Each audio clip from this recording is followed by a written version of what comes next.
Welcome to today's podcast. It's worth considering. Does it seem to you that the Christian life is a bit out of control? Well, if you think so, you're not alone. This short podcast is to help all of us consider the teachings of Christ, even in these confusing times. I am Pastor David, the assistant pastor at Bethel-Gilead Community Church, also known as the Church on Block Road. My co-hosts for this discussion are Matthew and Daniel Anderson. We're going to discuss how we must market the gospel. Now, this might seem a bit sacrilegious, or at least unspiritual. Believe me, it is a conversation well worth having. As Christians, we need to meet people where they are at. This includes knowing how God has designed humankind and how best to present the good news of the gospel. We are to be wise as serpents, as the scriptures tell us, but harmless as doves.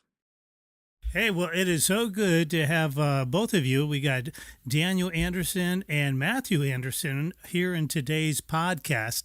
We're going to be talking about, I think, a subject that in some ways kind of comes as a taboo for Christians, and that's going to be, how do you market speaking and talking about the gospel? And it's quite interesting. Jesus was really, he led the way when he said to his disciples, go out as you go out, make disciples. And that really is going to require a deliberate approach. And we're going to be talking about the deliberate approach of marketing. And so don't turn off before you turn on as we discuss, and many times business terms, about what it is to market the gospel in a fair and equitable way. And that's why we have Matthew here. Matthew has written a book called actually, Matthew, why don't you tell us about your book? Yeah, well, it is, the title is First, Fix Your Message, and I really wrote it as a handbook for the types of clients that I work with, who tend to be business owners, senior leaders of larger companies, as well as sales managers, or chief revenue officers is often the term these days. And it's really a book that tries to explain the fundamental principles of marketing and give them a step-by-step way for figuring out the marketing problems that they do have and understanding the kind of leadership they need to provide to the marketing staff they hire if they want to get good results. So this is really the book that I wish some of my clients would have read before they began working with me, and to be able to equip some of the people who maybe can't afford to hire me to grow to a point where they can. So it really describes a somewhat different approach to marketing that I've developed over the last 20 years, and Gotcha. I'm encouraged that people are finding it helpful. Oh, very good. Daniel, now you've read this book, haven't you, Daniel? Yes, I have, and I took down audio excerpts of it and listened to that, I don't know, half a dozen times. So yeah, I found it to be a fascinating book and very well written. And I teach business classes, so it'll just fit right in there. But then, you and I talking with your investigations of evangelism at the Second Great Awakening and realizing, wow, oh yes, yeah, there's an overlap here. It's huge. And as a matter of fact, when you first approached me with this podcast, so if this thing sinks, it's all your fault. But right. We started talking, and I'm thinking, wow, this makes a lot of sense. And it makes a lot of sense where I'm at. I'm the assistant pastor at a church, and we have moved forward with our online ministry. And we have a lot of work to do. But how do we market ourselves so that we can reach an audience that, for the most part, is not being reached? And that's going to be in our county. That's really what our focus is that we have about 50,000 people in Branch County, and only about 4% go to church, but many have been churched in times past, and coming to a physical building isn't something that they find to be attractive. So I'm curious, how can we market and help them? So that's going to be pretty interesting. Awesome. As we go down this road together here. Yeah, that's beautiful. Hey, Matthew. It's so practical. It is. And Matthew, one of the things that I've heard, because Dan had sent me some notes, and he sent me some of his audio notes as well, is that you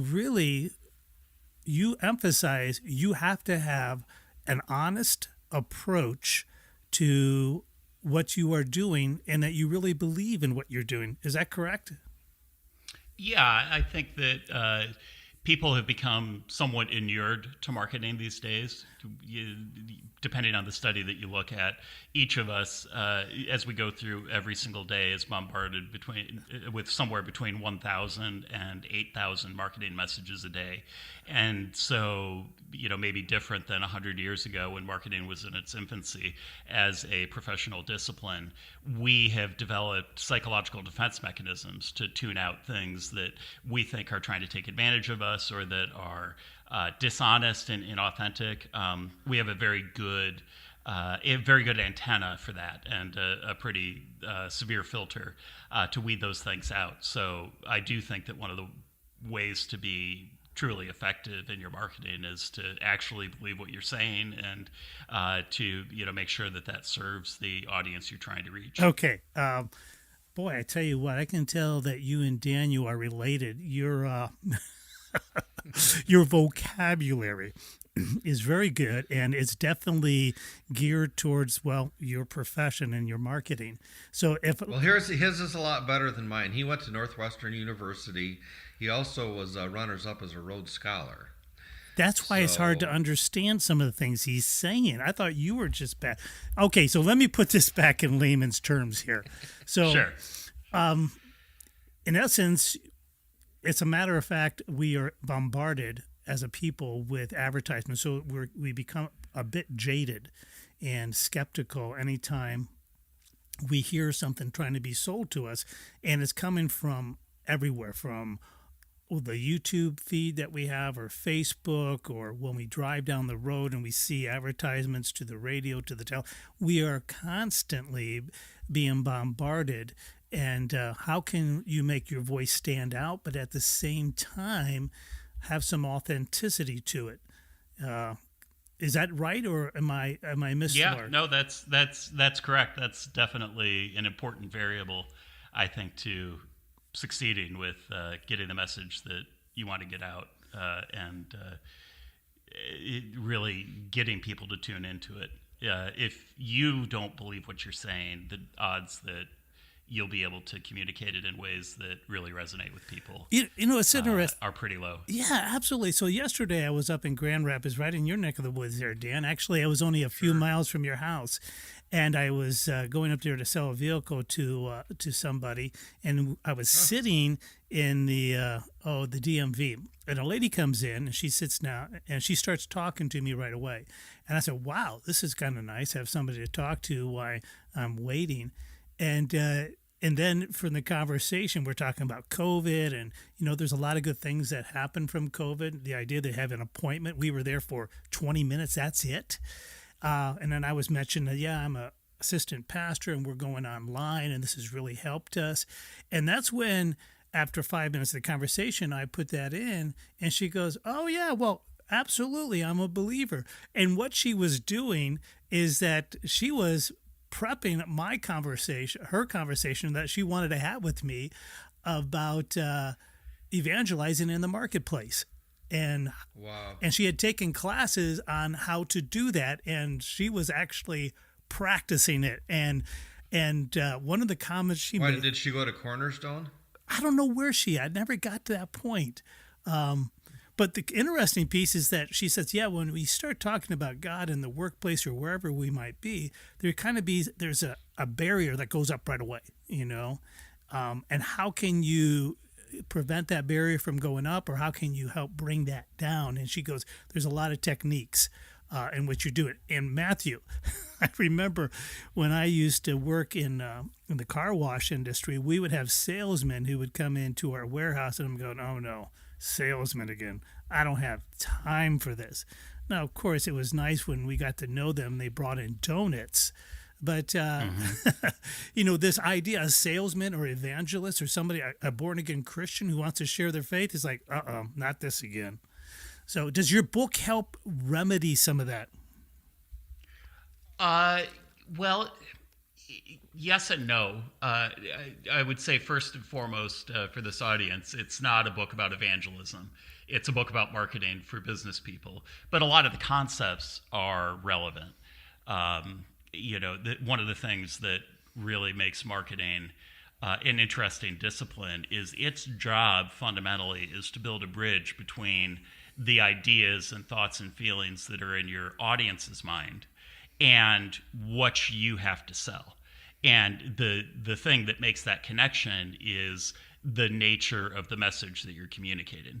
So that message definitely needs to reflect back or connect with ideas that are already in your audience's mind. But it also has to be true to what you're selling.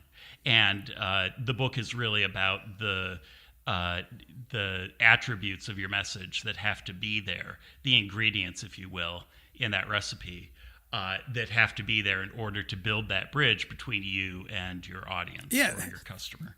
We'll get there. Let's talk about that. But before we do, Daniel, you're involved with the Catholic Church with is it street evangelism? Yeah, and by the way, before this podcast, I just want you to let you know I'm all prayed up because I did my St. Joseph novena and the rosary. Good. I was hoping you had doubled up on it because I was, if it was just, St. Joseph and that was it, I was a little bit concerned. No, also the rosary. Good. No, hanging around me, he doesn't want to lose his Catholicism. No, I'm trying not to because he's still, just like you, he's trying to convert me, and I feel kind of ganged up on right now. Oh, yeah. Well, that's okay. You always love the martyr perspective, so that's good. Yeah. So when you're talking, St. Paul Street Evangelization. That's the name of the organization, and I've taken several other online courses and done that with them, and I realized too, we were talking and realizing, oh my gosh, some of what I'm doing, it's like, why not call it marketing? You might think it's gimmicky or something, but the way I'll start it off will be literally like, hey, you want a free rosary? You know what it is? You know how to work it?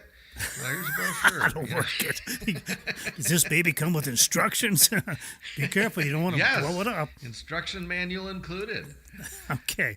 So, but I mean, like, that's a sales approach, Well, it is, and this is where, when you had mentioned it, to be honest, I'm thinking, all right, I remember evangelism explosion was one thing that was really big, and in the 70s, and it took off, and it was very effective. But it was a marketing way of how do you approach people. And then so there are other ones. So I would imagine having read Matthew's book, you gave him some of the points. We're going to go to those very quickly. But when you read Matthew's, and what you're doing with street evangelism, it must the bells must start going off. Is that true? Oh, absolutely. I was just reading it and fascinated, and I've been, nagging Matthew and just saying, this is amazing how this relates. And of course, he fully sees that, but I'm wanting to get him to write another book, especially toward evangelism. But of course, he's a marketing professional, and he's got a business to run, and he's busy, But well, let's plan. It relates so well. Number one, what was so fascinating to begin with, just the relation between psychology and logic. So there is Matthew's main point in the book that I took away is you have to first fix your message. You have to know your message, and you have to know your audience, and you have to relate that message to the audience. And to understand how people typically are motivated, it is first through psychologically. There has to be this connection, the rapport, the trust. They know your reputation, perhaps. So all these psychological things, because you found what their need is, you've seen how what you can do can meet their need. And so there's the psychological, personal motivation toward the gospel. So you know what? It's okay. Okay, let's say you have your church has a worship group, and some people could think, oh, but that's manipulating. No, it's simply understanding what it is to be human. Well, all right, those are really good. Those are one second. Let me hold on to that. Those are really good points because I remember when evangelism explosion came upon the scene. Matthew, this is way before you. But the idea is that these techniques are taken away from the work of the Spirit. And as a matter of fact, that's what the Second Awakening was really by Finney talking about as well. He says, listen, God's Spirit is always needed. that is a given, and that's why we open today with prayer. But there is how man is made, and there's that psychological place where he does need somebody to help him to build bridges. And our terminology today can be, business oriented. It can be psychologically. There's a lot of speakers right now who are on the Christian scene who are talking about people's needs. Lauren Peterson, for example, huge. I mean, when you talk about, I listened to him and Dr. Phil today about the psychology of the human's psyche, and how we need to address that, especially in the gospel. So let's take some of these where you're talking about psychology. We would say absolutely, God has made us this way. We understand how He's made us, but that is not to say we forsake the Spirit of God, because I don't want to turn off our audience right now who say, oh, totally. Okay. Right. So let's go down that road. Let's talk about some of the bullet points, Dan, that you had sent me. When we look at the book of Acts, right, and we look at that Great Commission, do you have anything offhand right away that you can point to, say, hey, here's a good starting point? Well, for one thing, pointing out on page 19 is that we automatically respond to questions and arguments. So this applies to marketing, it applies to evangelism, that we have key questions that we know people are asking. And that when we're asking questions, that's just like a natural trigger that people can't help but responding to. And the same thing with arguments, that we do have arguments. For some people, they're different. Matthew talks about how people are at different stages of receptivity toward marketing, toward your message. So some people, no, they're not going to respond to the cosmological or the ontological argument. Don't go there. Yeah. So Matthew, let Matthew explain that for a second, where different people are at different places. Matthew, can you add to that? Well, yeah. So there's a direct response marketer from the 1960s who named Eugene Schwartz, who really developed this idea of there being different levels of what he calls customer awareness, where you can, one way to segment your audience is to say that, some people are completely unaware. They don't even realize they have a problem. Other customers, they're problem aware. They realize they have a problem, it's bothering them, they want a solution, but they don't know the first thing about the solution. Then there's people who maybe are aware of some solutions, but they're not aware of your product. And, then the next level of awareness is what he calls product aware, which is they may have heard of your product, they may know a few things about it, but they're not ready to buy yet. And then at the highest stage of awareness are the people who are most aware. They haven't made a decision yet to purchase, but they are fairly sophisticated. They know about the solution. They know how the solution works. They know how your product incorporates the solution, but they need to be nudged to, make that final decision. Wow. I tell you what. So if you to put it in more layman's terms, you can think about, the unaware person is the, person who has spinach stuck in their teeth, and they don't even realize it. Or if they do realize it, they don't know that it's a problem, that it, should be embarrassing. And then, the person who's problem aware realizes they have spinach in their teeth, but they don't know what to do about it. And the solution aware person maybe knows that toothpicks exist, but they've never heard of floss. And, if you're trying to market dental floss, your goal there is to make them product aware and to explain what floss is and why it's great and all of that. And then the person who's product aware maybe knows that dental floss exists, but doesn't know that yours, has this nice mini flavor that also leaves your breath smelling fresh. And so you can see how at each stage of awareness, if you knew that about the person or the audience you're talking to, you would tailor your message differently based on what they need to hear. Okay, hey, let's stop there for a second, because that I remember reading or hearing Dan read on his notes about the spinach in your teeth, and thought, yeah, that is right down at the layman's level. We can all relate to that. So it's a matter of awareness. You being aware of their level of awareness, and and getting to know. So you got to be listening to what they have to say. Nice. So Yes, exactly. And it's a lot easier to figure out someone's level of awareness when you're speaking to them one-on-one.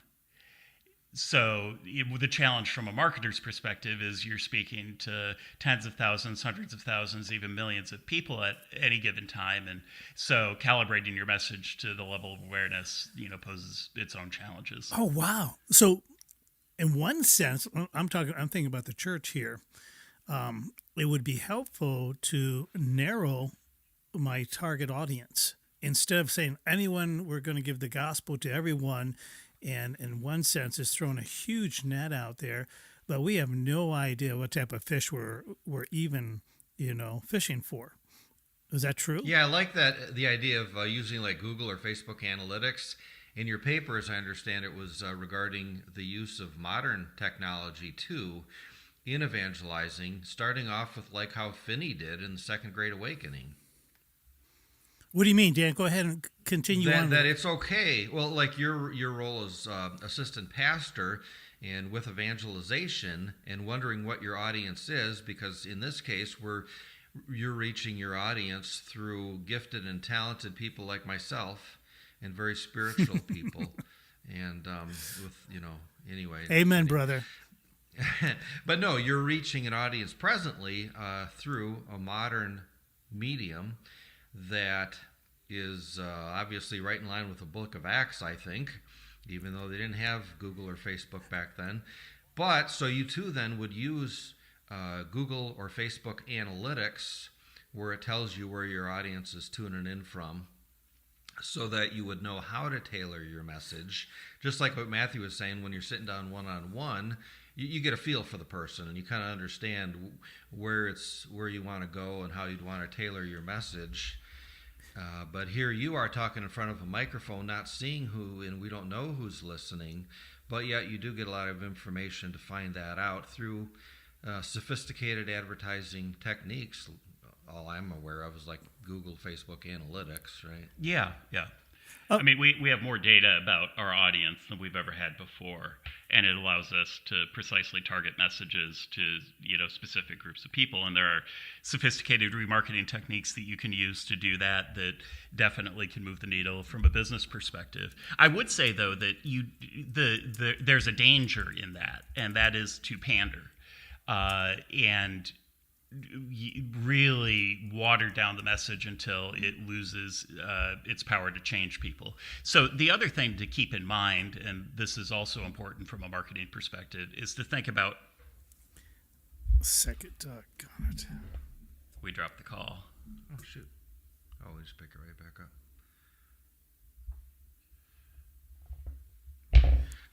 Sorry, I lost you guys. Fortunately, we can... Yeah, no, I don't know what happened, but we dropped the call somehow. Yeah. And anyway, I tried to pick up my stream of thought.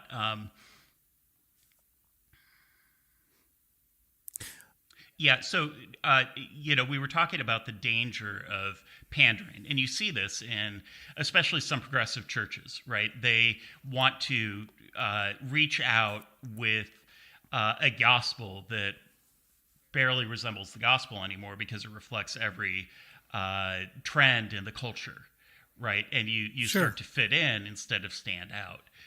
So you don't want to do that. That's one danger. But then the other danger is articulating your message in a way that your audience can never receive it. So you want to try to find that middle ground. And one way to do that is to make sure that there are parts of your message that address each level of customer sophistication. So just because some people in your audience don't even realize they have a problem, well, you probably need, part of your message to help them realize that they have a problem. And, just because you have some people in your audience who are highly sophisticated and who have been familiar with the message of the gospel for years and years and have lived it out and, maybe have memorized large parts of the Bible, those parts of the message that are reiterating why there's a problem and why it's an issue, don't necessarily miss them. If that was all you were saying, they might begin to tune you out. But, having that kind of mental framework of thinking about the different levels of sophistication and awareness in the audience can give you, as you're writing your message or you're editing it, can give you just a framework to make sure that you're making it as interesting and impactful as you can be. Sure. Now, would that mean just like being diversifying for ministries within the church, or do you think even different churches might themselves have different cultures that it's okay that you're reaching and addressing, which means some people of other cultures maybe aren't going to really get that? Yeah, so I think it's both and. One of the great things about some of these marketing frameworks is that they're very close to human psychology and how humans operate, and so you can apply them in different ways. The first church that I attended down here was much more of a seeker-oriented church, very alive spiritually, very impactful. In fact, their 4th of July party they threw for several days, they counted 1,500 people who made a decision for Christ. Wow.